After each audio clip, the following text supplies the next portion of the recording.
This is Lucy James reading for Ben Janker. A new adventure awaits the Warriors of Light in Endwalker, the latest expansion for Square Enix's popular MMO, Final Fantasy XIV.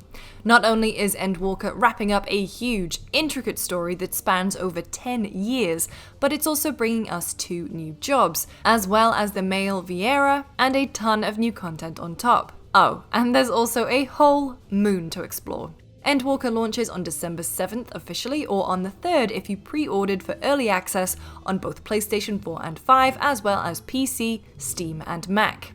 To prepare you for it, we thought we would gather up everything you need to know about the new expansion before it arrives. The big thing here is that Final Fantasy XIV director Naoki Yoshida and his dedicated team have put in the extra work to ensure that the conclusion of the Hydaelyn and Zodiac saga is fittingly epic. The story started all the way back with the long wiped out 1.0 version of the game and has lasted for a decade, and this narrative is the game's strongest selling point. For those eager for story content, we know so far that Endwalker is the biggest expansion yet in terms of story and cutscenes. In fact, it apparently has so much story content, it gives most single-player RPGs a run for their money. As far as what the story is going to contain, we only have a few details, as the dev team likes to keep details close to their chest until the game releases. We know we are finally going to locations fans have been very excited to see: Old Sharlayan, Thavnir, and Garlemald. And of course, the moon. As exciting as the trip to the moon is, we still don't know exactly why or how we get there, but that doesn't mean we are any less excited for it. While almost everything in Final Fantasy XIV is built off of or around the story, there is still a lot more content to do alongside the normal story progression, dungeons, or raids. A big one is the new Island Sanctuaries mode, which works sort of like an Animal Crossing or Harvest Moon game, from what we can tell. Apparently, it also lets players build out a home or other buildings on their own private island.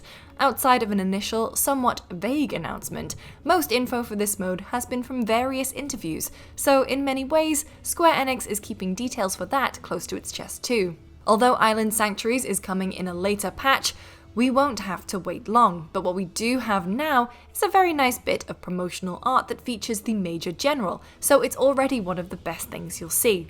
Another big set of changes are coming to PvP, courtesy of a free Season Pass setup for progression. As long as you play PvP, you'll be earning rewards like mounts and gear, which is a great way to reduce fear of missing out for players who may want some of the PvP rewards, but would prefer to just grind it out instead of sweat it out in combat to be in the top 100 players for a whole server.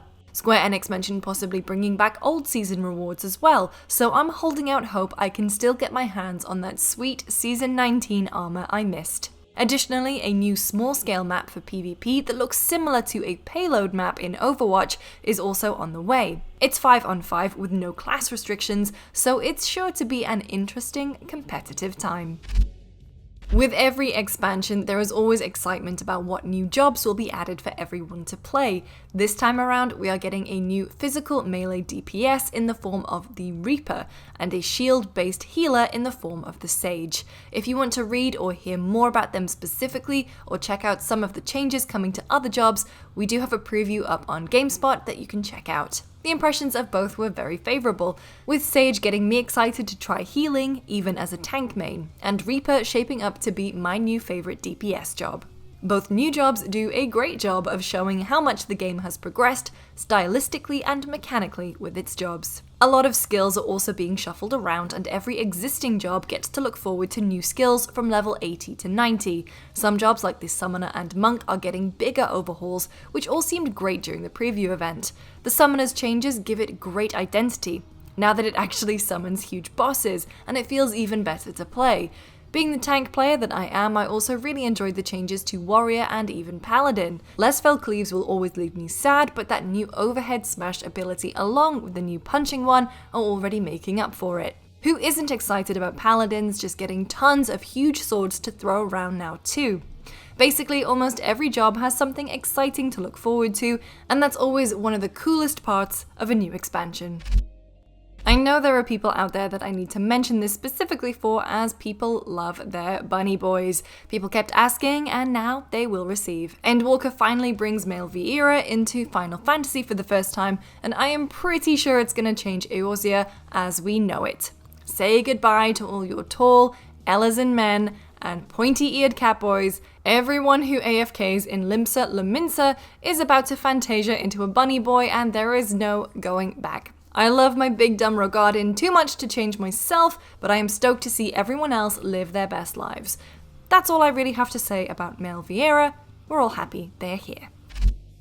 With the release of the next expansion, one of the big things that everyone was hoping for was data center travel, or the ability to visit and play with your friends no matter what server they're on.